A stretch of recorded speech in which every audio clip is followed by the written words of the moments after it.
Good afternoon, everybody. Nice to be with you, even in this remote way. I'm happy to be able to attend this symposium, and thank you for giving me the opportunity to make a presentation. My title is On the Way to Lead-Free Hunting, the European Approach and Experience. But before getting that far, I'll just say a few words about who I am. So this is Niel Kanstrup. I'm a biologist. You could also call me a biocrat. I've been an advisor for the Danish hunters since mid-80s and until 2007. Since then, I've had my own company. I've been a private consultant on a freelance basis. And for the last 5 years, I've been affiliated to Aarhus University as a senior scientist. I've been an advisor for national and European authorities in matters of sustainable hunting, including also ammunition. I'm a keen hunter. I've hunted in most European countries and also in North and South America and in Africa too. I speak against the background of a total phase-out of lead gunshot in Denmark since 1996 and the present plan for phase-out of all lead ammunition, including also lead rifle bullets in Denmark by 2023.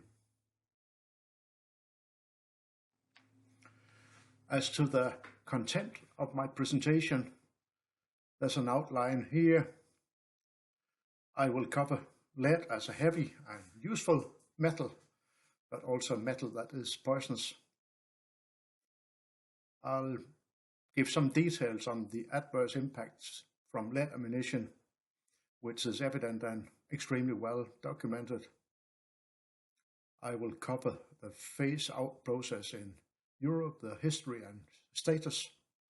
I'll give an example, being my own country, Denmark.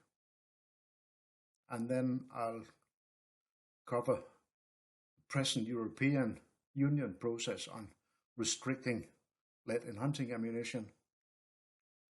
I'll just briefly touch the issue of non-lead ammunition, and then finally I'll try to cover all the barriers, or some of the barriers and the resistance that we see, but also where do we have the promotion, where do we have the drivers.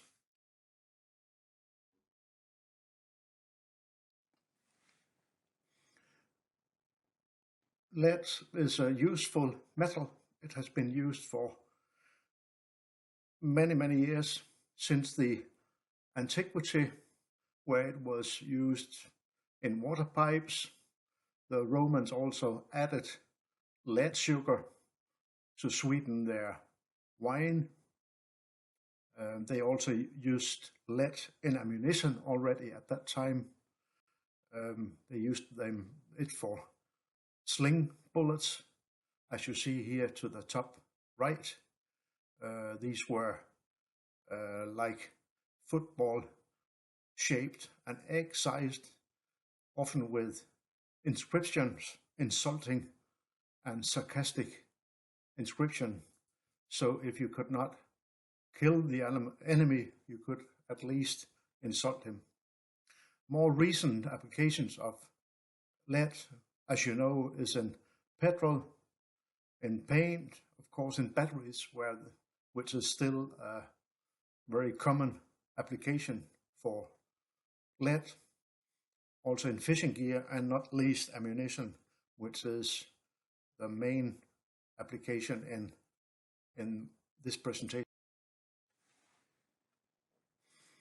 The problem about lead is that even if it's very useful, it's also poisonous. Living organisms can be and are infected by ingestion and also inhalation. The systems that are particularly susceptible to lead are the nervous systems, also the cardiovascular systems, and the immune and endocrine and renal systems are affected by lead. This impact has been studied for many decades. One of the grand old men in this work is Philip Grandjean, a Danish professor, and I included one of the quotes from one of his books, and the quote is, "We now recognize lead as brain drainer number one. It has damaged brain cells in an entire generation of children, at least worldwide. This metal has inflicted more deficits to human intelligence than any other pollutant." And the figure you see to the right, the bottom, is a headline from a Danish newspaper based also on the work done by Philip Grandjean. It says in Danish, "Inde i din hjerne bliver by til vold," and this can easily be translated into English, "Inside your brain, lead becomes violence." If you take lead from hunting ammunition, you can look at the fate of this ammunition and the lead. And you can start from the beginning where you fire the shot, and then the fragments from the ammunition. Most often, at least when we talk about lead gunshot, will go into the habitat where it can go directly via the sediment into the ecosystem and the food chain. But also, there's a documented problem that this gunshot may be ingested by birds, omnivorous bird species, and then cause adverse impacts directly on these birds, and from there also go into the ecosystem and the food chain. The other option is that the ammunition is embedded in the target animal, and from there it may go to the predator on that target animal. It may be a predator or a scavenger.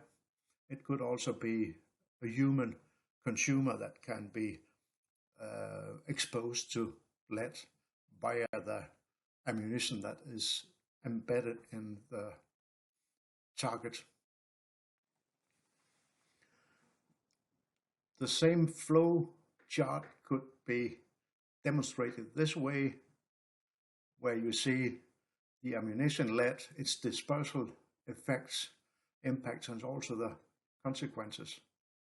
I won't go into all details in this flowchart, but you can see to the left that there's a flow from the lead ammunition being a source going to receptors where it causes an effect, and on longer term also an impact. And just to summarize on this flowchart, the two arrows here indicating what are the consequences of this dispersal of lead ammunition. And one consequence is a risk of population decline caused by increased mortality in populations and also reduced reproduction. But the other consequence is that it may cause enhanced animal suffering, which is also an important element of this whole discussion.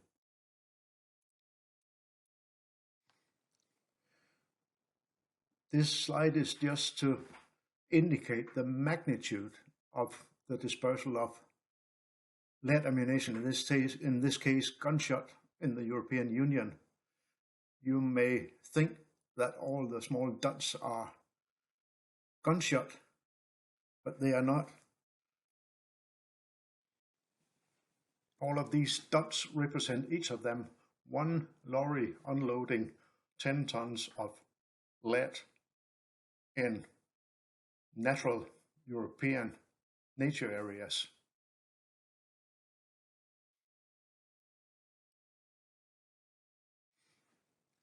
There's an increasing awareness of the problems of lead in ammunition.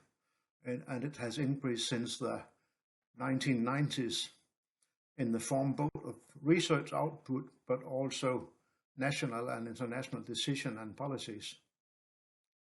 And many governments have launched and published assessments and guidances on the human risk of ingesting lead from game meat. In 2019, Cromie et al. Made this figure to illustrate the increasing legacy of concern about lead in ammunition, consisting of key reviews and summaries of evidence, also international decisions and policy initiatives, and also risk assessments and government agency advice on consumption of game shot with lead ammunition. Cromie assisted me in updating this figure 2021, just ahead of this symposium, and I thank Ruth very much for giving this assistance.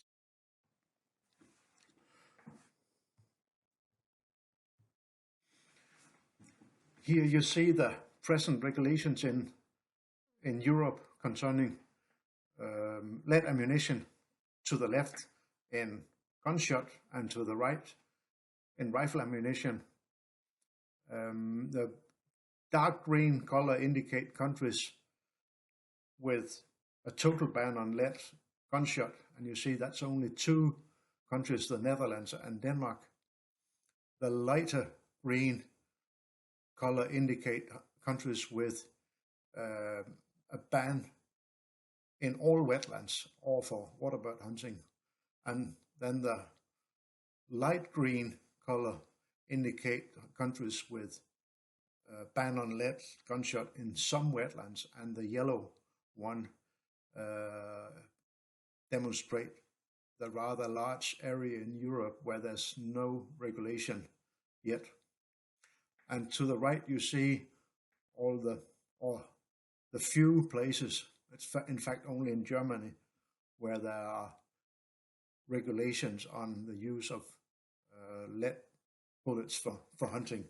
But in some countries we see voluntary systems, including the UK and Italy.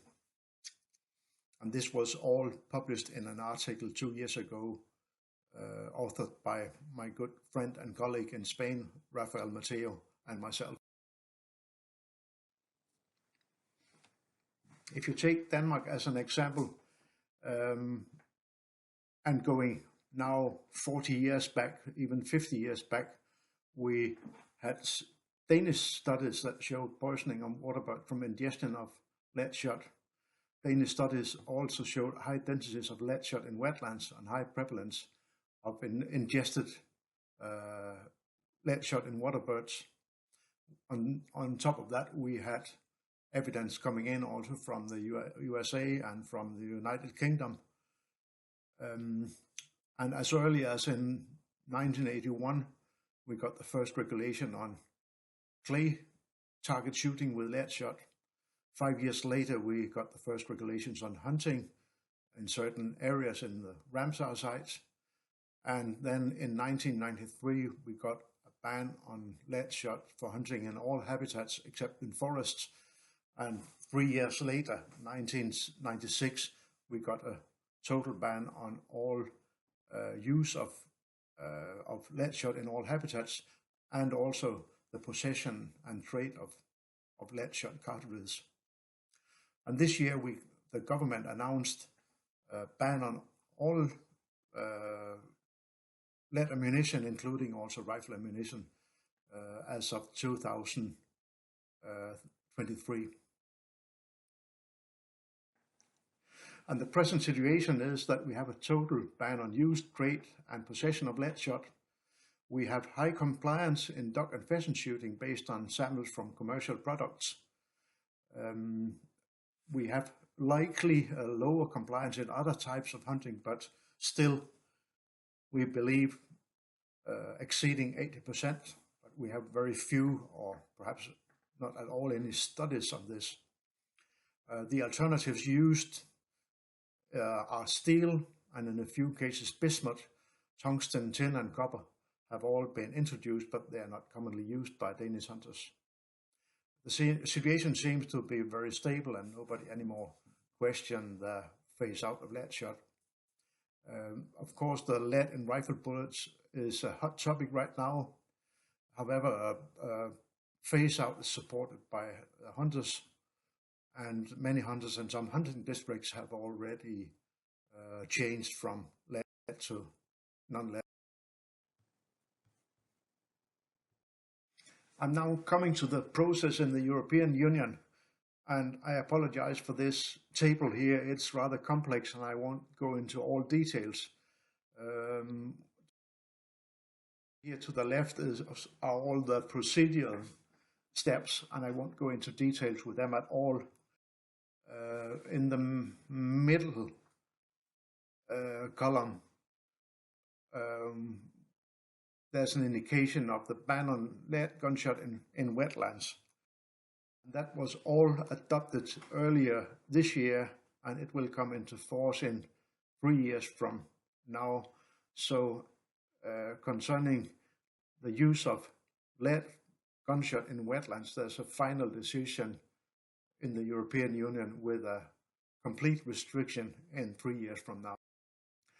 The right column here is about the ban on placing on the market and the use of lead ammunition in general, including also rifle ammunition. It's not a process that yet has come to a decision. There was a consultation period that terminated just a few weeks ago. If this restriction proposal is adopted,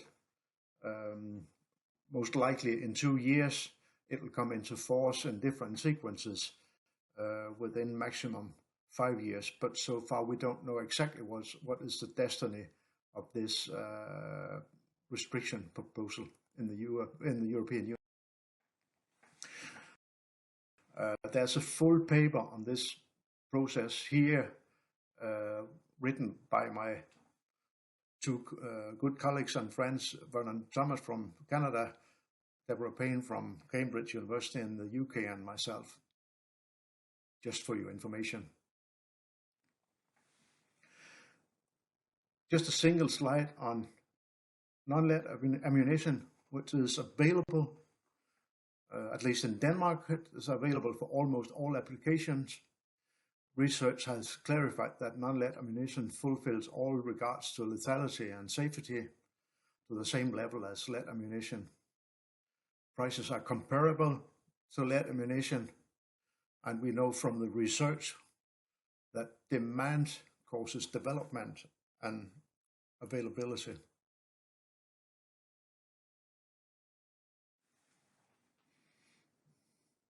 In this whole process of phasing out lead in ammunition, you could ask, where is the resistance? Where is the promotion?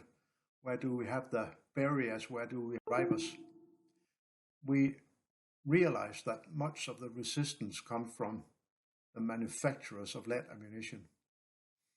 The picture to the left here is a copy from the internet, where there's a claim from the European manufacturers of sporting ammunition. And the claim is that lead makes you beautiful and healthy. And that should be seen in contrast to the output from many decades of medical science concluding, and again to quote the Danish professor, saying that lead is brain drainer number one. So certainly there's a lot of resistance from the manufacturers of lead ammunition, and also in many countries directly from the hunters. In this process of phasing out lead in ammunition, one could ask, is this an anti-hunting ploy? This has been claimed from people involved in the ammunition industry and also among hunters. To investigate this closer, I made a survey among 35 of my colleagues, being scientists, distributed on 11 different countries. The results showed that about half had a hunting license, and of these, the majority hunted more than 5 times a year, indicating that these are active hunters. About a third were a member of a hunting organization or club. About half were a member of a nature protection organization, and 9% were a member of an animal welfare or animal rights organization. About 2/3 regarded their attitude to hunting to be pro-hunting. About 1/3 regarded it to be neutral to hunting. 0% regarded their attitude to be anti-hunting, and 0 replied, "Don't know" to this question. To conclude from these results, I would say that there's no convincing evidence that the initiative and movement to phase out lead in hunting ammunition is driven by a motivation to harm, reduce, or ban hunting. On the contrary, many of the key people involved have accumulated a broad expertise based upon their own passion for and practical experience of hunting. With this, I'm going to finalize my presentation. I thank you for your patience and your attendance. I don't think I filled out my complete 25-minute time slot, and from now on I'll take questions from the audience. I'll be ready and available also online at this meeting. Thank you so much.